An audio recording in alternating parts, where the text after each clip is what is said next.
students, good morning all of you. I am Mahesh Sharma. I am going to teach you English Literature Standard 7th Lesson 2 का Part 2. Lesson 2 के Part 1 में आपने पढ़ा था कि महेंद्रन को खिलाने के लिए उसने सोचा कि कोई अब नई चाल चलनी पड़ेगी, क्योंकि उसके ऊपर पहरेदारी ज़्यादा हो गया। उसकी माँ को शक हो गया कि दूध अपने नहीं पिएगा, दूसरे को पिलाएगा, इसलिए अब वह कोई नई तकनीक के फेर में है। तो पार्ट 2 आरंभ होता है। Mridu crept up the window. Mridu crept up to the window यानी मृदु खिड़की के पास गई। Lali was sitting a little distance away. Lali थोड़ी दूर पर बैठी हुई थी। Awkwardly holding her violin and browsing. अपने वायलिन को भद्दे ढंग से पकड़े हुए थी और उसकी डोर her elbow jutting out and her eyes glazed with concentration. उसकी कोहिनी निकली हुई थी और अपने ध्यान को एक ध्यानमग्न थी, उसकी दृष्टि वायलिन पर। इन फ्रंट ऑफ हर, और ठीक उसके सामने, with most of his back to the window, और ठीक उसके अपोजिट साइड में खिड़की के पास, was the bony figure of music master. Music master का, संगीत शिक्षक का दुबला पतला तस्वीर था। He had a mostly bald headed with a fringe of wild black hair falling around his ears and an old fashioned tuft। Music master का यहाँ पर वर्णन किया गया है। He had a mostly bald headed, यानी उसके सिर के जो बाल थे वे गंजा थे। गंजा का मतलब बहुत कम बाल थे, बाल सिर के उड़े हुए थे, और कान के चारों तरफ बालों का गुच्छा था जिसे ब्लैक वायल टपक रहा था। A gold chain gleamed around his leathery neck, और उसके गर्दन के चारों ओर सोने की चेन चमक रहे थे। And a diamond ring glided on his hand as it glided up and down the stems of the violin, और उसके हाथों में हीरे की अंगूठी चमक रही थी जब वह वायलिन के स्टेम पर, उसके डोर पर हाथ को जब ऊपर नीचे करता था तो। A large foot stuck out from beneath his gold bordered veshti edge, और उसका एक बड़ा सा पैर नीचे था जिसमें गोल्ड बॉर्डेड, सुनहले रंग की धोती के बॉर्डर लगे हुए थे, कोर बने हुए थे सुनहले रंग का। And he was beating time on the floor with the scrawny big toe, और वह समय समय पर अपने पैर को जमीन पर पटकता, जैसा कि संगीत मास्टर ऐसा करता है ताल और सुर को मिलाने के लिए। He played a few notes, उसने कुछ धुन बजाए, छेड़े म्यूजिक मास्टर ने। तो Lali stumble behind him on her violin, Lali ठीक म्यूजिक मास्टर का नकल करना चाहिए, यानी लाली वायलिन बजाना सीख रही थी, तो जैसे म्यूजिक मास्टर बजाने का प्रयास करता, लाली भी उसका नकल करने का प्रयास करती। Which looked quite helpless and unhappy in her hand, लेकिन प्रयास तो करती, लेकिन उसकी हाथ उस पर चलते नहीं, जिसके कारण उसका स्वर जो था बेसुरा हो जाता और वह हेल्पलेस और अनहैप्पी दिखाई पड़ती, लाचार और नाखुश जब स्वर नहीं निकलते तो हो जाती लाली। व्हाट ए डिफरेंस, क्या अंतर है। The music master notes seemed to float up and settle perfectly into the invisible track of the melody। यानी यहाँ पर कह रहा है कि क्या अंतर है कि जब वही म्यूजिक मास्टर जब बजाता है तो इतना बढ़िया स्वर निकलता है, लेकिन जब लाली बजाती है तो बेसुरा हो जाता है। यानी हर समय लगता है कि वह पटरी से उतरी हुई है। जैसे रेलगाड़ी जब चलती है पटरी पर तो बिल्कुल सनसनाहट की आवाज करते हुए जाती है, तो म्यूजिक मास्टर ठीक वैसे ही बजाता है रेल के सन्नाटे की तरह। जबकि लाली जब बजाती है तो कंप्लीटली आउट ऑफ ट्रैक।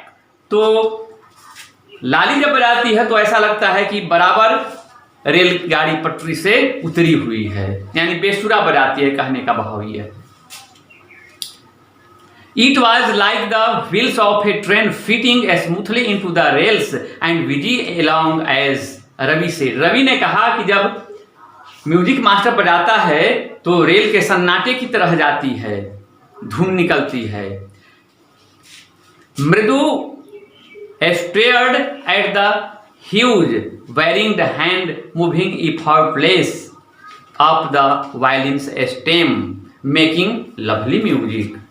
मृदु उन बड़े हाथों को देख रही थी म्यूजिक मास्टर के, जो बिना मेहनत के वायलिन पर मधुर संगीत पैदा कर रहे थे। ये सब लाली देख रही थी। श्वाक there was Lali derailing again.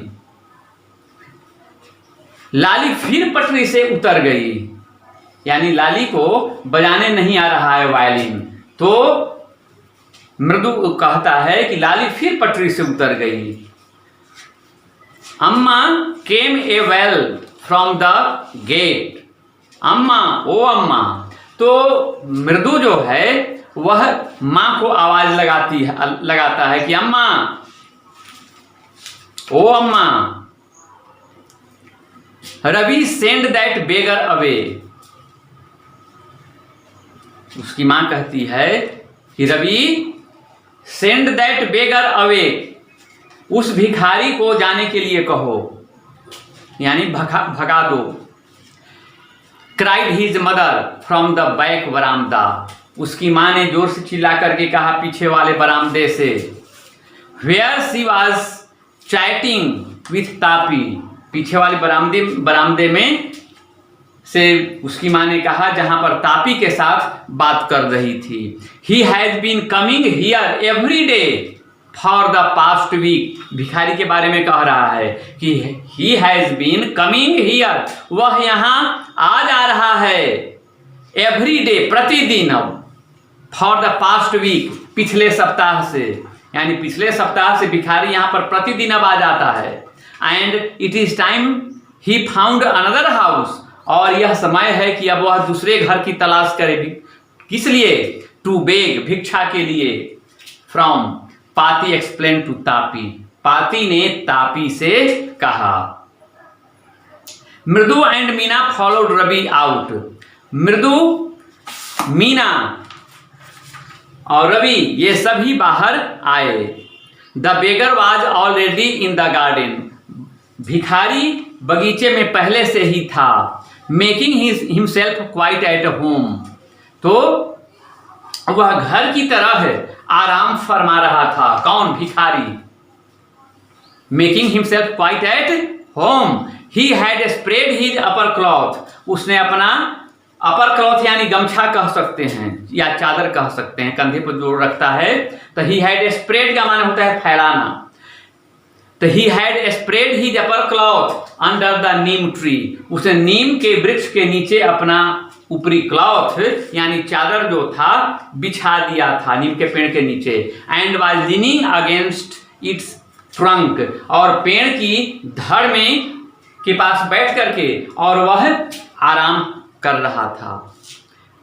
Apparently prepare to take a little snooze while he waited for the alms to appear. जहां पर रुक करके भिक्षा के लिए वेट कर रहा था और थोड़ा झपकी भी ले रहा था। यानी थोड़ा ऊँघ रहा था।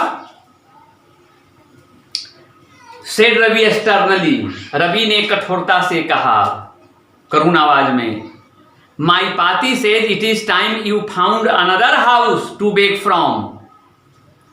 माई पाती कहती है, मेरी पाती कहती है कि यह समय है तुम्हें दूसरे के घर भिक्षा के लिए तलाश करने का। तब इतना बात जब सुना करुण स्वर में, तब beggar opened his eyes very wide and gazed at each of the children one by one. यानी भिखारी ने जो झपकी ले रहे कि फेरे में था, वह अपनी आंखें खोला। और आंखें कैसे खोला? आंखें जरा चौड़ी किया, यानी नीचे से ऊपर तक देखा। The beggar opened his eyes very wide and gazed at each of the children one by one, और एक एक करके सभी बच्चों को देखा। और तब कहता है भिखारी क्या? The ladies of the house, the ladies of this house, यानी इस घर की महिलाएं। He said at last in a voice choked with feeling. अंत में उसका गला जो था वह रुंध गया, यानी बोल नहीं पाया। यानी कहने का भाव ये है कि आगे मिलेगा आपको पंक्ति में, इस घर की जो महिलाएं हैं बहुत दयालु किस्म की हैं, वे ऐसा कह नहीं सकती हैं क्योंकि मैं पिछले सप्ताह से उनकी दया का पात्र रहा हूं। कहने का भाव ये कि पिछले सप्ताह से इस घर की महिलाएं मुझे भिक्षा देती रही हैं और वे आज ऐसा नहीं कह सकती हैं। तो भिखारी को विश्वास नहीं हुआ। With feeling are very kind souls, यानी इस घर की जो महिलाएं हैं बहुत काइंड सोल की हैं, दयालु आत्मा की हैं। I have kept my body and soul together on their generosity for a whole week. मैं पूरे सप्ताह उनकी उदारता और दयालुता का पात्र रहा हूँ। I can not believe that they would turn me away. मुझे तो विश्वास ही नहीं होता कि वे मुझे यहाँ से भगाने के लिए कह सकती हैं। I can not believe that they would turn me away. He raised his voice, उसने अपनी आवाज और बढ़ाया और कहा कि अम्मा अम्मा, ओ अम्मा। Sad his well might be but it certainly was not feeble. उसने अपनी आवाज को ऊंचा किया और कहा कि अम्मा, उसकी आवाज चाहे उदास हो परंतु कमजोर नहीं। फीबल मीन्स कमजोर। It began in a deep strong rumble somewhere in his withered belly. और it began in a deep strong rumble, rumble माने होता है गड़गड़ाना, पेट से गड़गड़ की कुछ आवाज होने लगी। It began in a deep strong rumble somewhere in his withered belly. Withered माने खाली, उसके खाली पेट में कुछ गड़गड़ाहट की आवाज होती है। And came booming out of his mouth, और कुछ मुंह से उगलना चाहता है, फेंकना चाहता है। Booming out of his mouth with its few remaining teeth stained brown with bitter chewing। जो पान चबाने से दांत जो भूरे रंग का हो गया था, वह दांत को दिखाते हुए बूमिंग करने के लिए, कै करने के लिए, या पिल्क पान खा रहा था भिखारी, पान की पिल्की बिगने के लिए वह बाहर जाने लगा। Ravi tell him there is nothing left in the kitchen. Ravi tell him, Ravi ने उससे कहा कि आज रसोई में कुछ भी नहीं बचा है। कॉल्ड रुकुमणि, रुकुमणि ने कहा, and he is now to come again. Tell him that, और वह फिर दोबारे नहीं आने के लिए कह देना भिखारी को कि वह दोबारे फिर नहीं आए। सी साउंडेड फेड अप, वह चिढ़ाते हुए बोली भिखारी को कि कह दो कि अब दोबारे नहीं आएगा। तो Ravi did not have to repeat it all to the beggar. Ravi को यह सब भिखारी को दोहराने की आवश्यकता नहीं पड़ी। What his mother said had been easy for them all to hear. उसकी माँ ने जो कुछ कहा उन्हें आसानी से सब कुछ सुनाई दे रहा था। कहाँ? अंडर द नीम ट्री, नीम के पेड़ के नीचे। The beggar set up and seized, तो बेगर भिखारी बैठा और गहरी सांस आहें ली, आहें भरी। सीज्ड, आई सेल गो, भिखारी कहा कि मैं चला जाऊंगा। I shall go. He said wearily, उसने कहा। कैसे कहा? तो वेरीली यानी थके हुए स्वर में। Only let me have a rest here, केवल यहां मुझे आराम करने दीजिए। अंडर दिस ट्री, इस पेड़ के नीचे। The sun is so hot that the tar has melted on the road, यानी धूप इतनी कड़ी है, इतनी तीखी है कि सड़क का जो अलकतरा है वह पिघल गया है।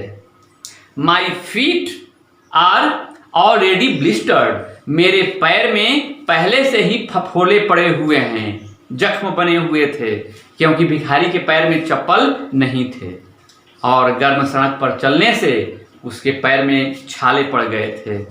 He stretched out his feet to show large, pink, peeling blistered on the sole of his bare feet. Bare का माने होता है नंगा। तो he stretched माने फैलाया। तो he stretched out his feet, अपना पैर को वह फैलाया। किस लिए? To show, दिखाने के लिए। क्या? Large, बड़ा सा। पिंक, गुलाबी रंग का। पीलिंग, फफोले। ब्लिस्टर्ड, पीले रंग के फफोले।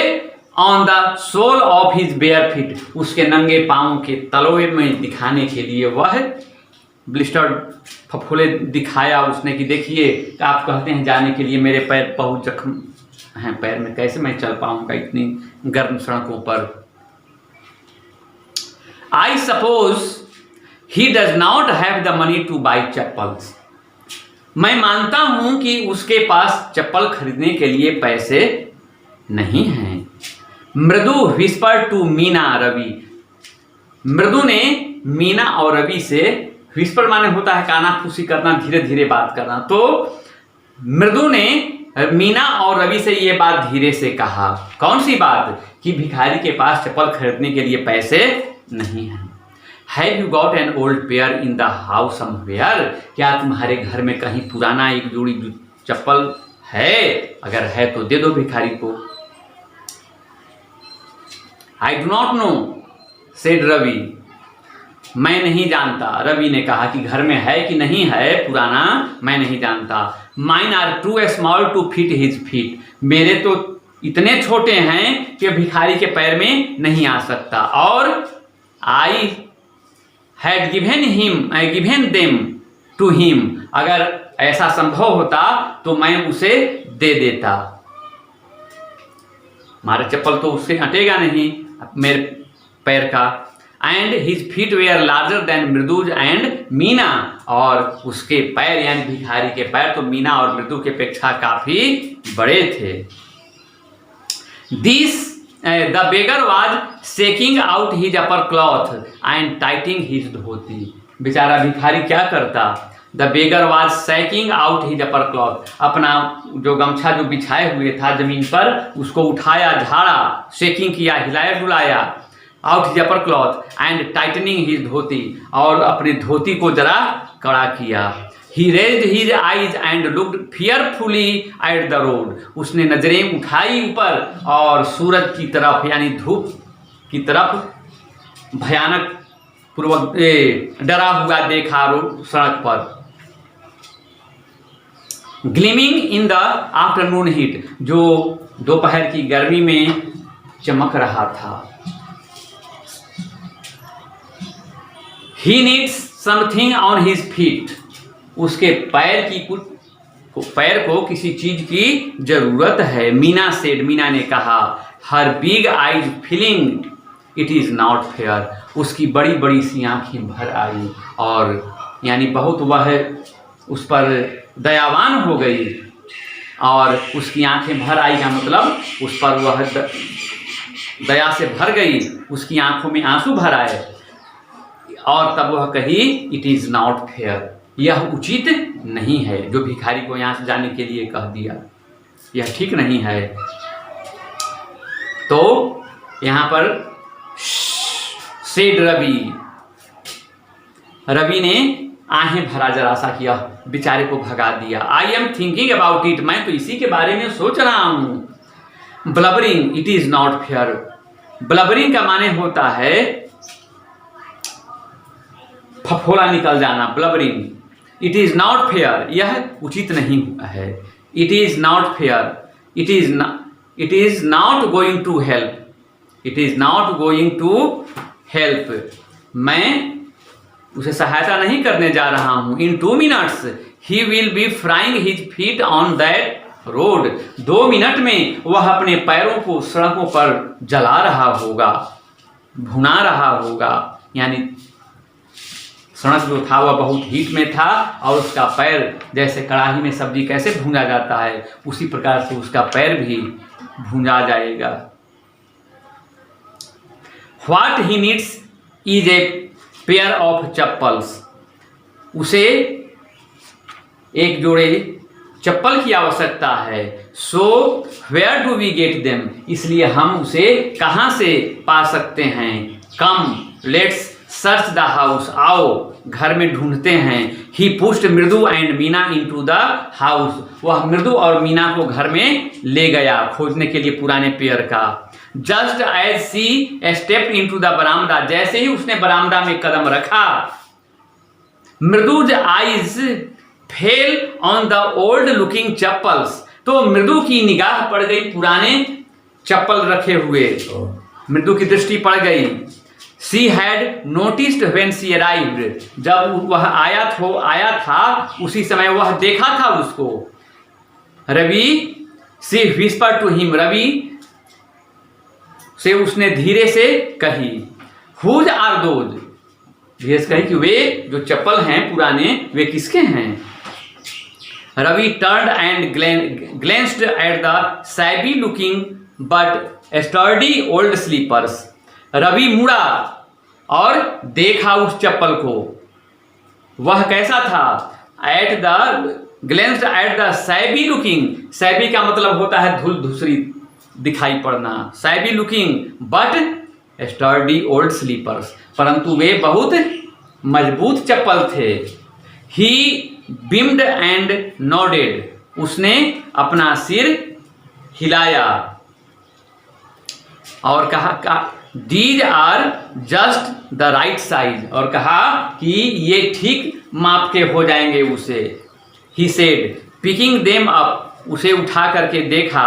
मृदु and Meena followed him nervously back into the garden, मृदु और मीना उसके पीछे पीछे नर्वस यानी डरे सबके हुए पीछे वाले बगीचे में गए, नर्वस होकर के घबरा करके। Here said Ravi to the beggar, here यानी यहाँ रवि ने भिखारी से कहा। Dropping the slipper in front of the old man, उस बूढ़े आदमी के पास चप्पल को गिराते हुए कहा।